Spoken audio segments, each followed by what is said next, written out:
जय हिंद दोस्तों, welcome back to my YouTube channel. दोस्तों आज के इस वीडियो में हम लोग समझने वाले हैं ऊर्जा संरक्षण का नियम, जिसे इंग्लिश में लॉ ऑफ कंजर्वेशन कहा जाता है। आइए समझते हैं लॉ ऑफ कंजर्वेशन या ऊर्जा संरक्षण का सिद्धांत होता क्या है। देखिए, ऊर्जा संरक्षण के नियम के अनुसार ऊर्जा को न तो बनाया जा सकता है और न ही नष्ट किया जा सकता है, बस इसे एक रूप से दूसरे रूप में बदला जा सकता है, लेकिन ऊर्जा हमेशा बराबर ही रहती है, यानी कुल ऊर्जा हमेशा बराबर रहती है। आप इसे समझते हैं, इसी डेफिनेशन को हम लोग समझते हैं एक एक करके। देखिए आइए, ऊर्जा संरक्षण के नियम कहता है कि ऊर्जा को न तो बनाया जा सकता है, ऊर्जा जो एनर्जी होती है उसे हम लोग नहीं बना सकते हैं, क्रिएट नहीं कर सकते हैं। फॉर एग्जाम्पल, अगर कोई मोबाइल है तो उसे आप अचानक से 100% चार्ज नहीं कर सकते हो, उसे किसी चीज की सहायता लेनी ही पड़ती है, तब जाके वो चार्जर होती है।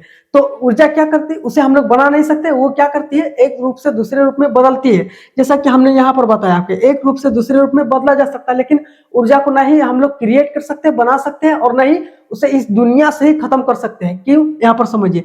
और ना ही नष्ट किया जा सकता है। ऊर्जा को हम लोग नष्ट क्यों नहीं कर सकते? क्योंकि ऊर्जा हमेशा किसी न किसी रूप में मौजूद रहती है। दोस्तों, आप एक पानी लीजिए और उस पानी को बोतल में रखिए, चाहे किसी बर्तन में रखिए, चाहे प्लेट में रखिए, या फिर उसी पानी को दोस्तों, उतने ही पानी को आप बर्फ बना दीजिए या फिर उसे भाप बनाकर उड़ा दीजिए।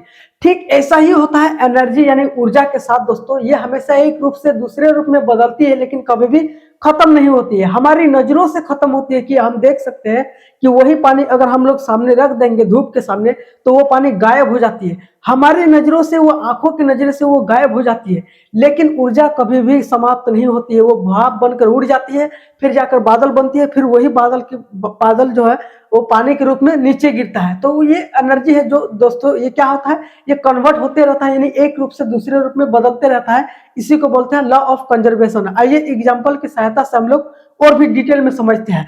देखिए यहाँ पर उदाहरण है कुछ दोस्तों कि जलती हुई बल्ब। अब कोई लाइट है दोस्तों, जैसे कि आप ये रोशनी देख रहे हो, ये इसमें लाइट जल रहा है, तो लाइट में ऊर्जा आया कैसे? देखिए, हम लोग देख रहे हैं जैसे बिजली आती है, ये लाइट जो है, बल्ब जो है दोस्तों, जैसे बिजली आई तो बल्ब क्या जलने लगा। तो जलने लगा तो क्या बिजली गायब हो गई? नहीं। हमारा देखने का नजरिया, हम देखने का नजरिया हमारा हमें चेंज करना पड़ेगा दोस्तों। हमें लगता है कि बिजली है ही नहीं, लेकिन वो लाइट के रूप में एनर्जी अपना बदलता है दोस्तों। एनर्जी क्या करती है, एक रूप से दूसरे रूप में बदलती है। लाइट क्या करती है, जलती है तब हमें रोशनी देती है, हीट होती है, ये दूसरा रूप में बदल जाती है दोस्तों।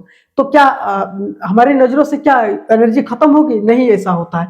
यहाँ पर और भी अच्छे तरीके से समझते हैं। देखिए, जलती हुई जो लकड़ी होती है दोस्तों, आप कोई एक लकड़ी लीजिए, उसे जलाइए, देखिएगा कुछ समय बाद लकड़ी जल करके वो खत्म हो जाती है। लेकिन हमें, हमारे नजरों से लगता है कि लकड़ी खत्म हो चुकी है, लेकिन लकड़ी खत्म नहीं होती है। उसका कुल एनर्जी किसी रूप में स्थानांतरित होती है, बदल जाती है, लेकिन हमें लगता है कि लकड़ी खत्म हो गई। जब भी लकड़ी जलती है दोस्तों, तो धीरे धीरे जलती है, तो उसमें हीट निकलता है। हीट निकलता है तो गर्मी होती है, और गर्मी होता है तो रोशनी होता है। उसके बाद वो लकड़ी राख में बदल जाता है, उसके बाद धुआं के रूप में बदल जाता है। कहीं ना कहीं ऊर्जा का स्थानांतरण होता है, ऊर्जा बदलती है एक रूप से दूसरे रूप में। लेकिन हमें लगता है, हमारी आंखें देखती है कि लकड़ी जल के खत्म हो गई, लेकिन उतना ही एनर्जी वो दूसरे रूप में बदल चुकी है दोस्तों। इसीलिए एनर्जी कभी खत्म नहीं होती है, और ना ही हम इसे बना सकते हैं, और ना ही इसे समाप्त कर सकते हैं, बल्कि एक रूप से दूसरे रूप में इसे बदल सकते हैं दोस्तों। इसी को बोलते हैं ऊर्जा संरक्षण का सिद्धांत, लॉ ऑफ कंजर्वेशन, इसी को कहा जाता है। दोस्तों, अगर समझ में आया हो तो वीडियो को लाइक कीजिए, चैनल पर नए हो तो सब्सक्राइब करके ही जाना। मिलता है नेक्स्ट वीडियो में इसी तरीके के इंटरेस्टिंग वीडियो के साथ। तब तक के लिए दोस्तों, जय हिंद।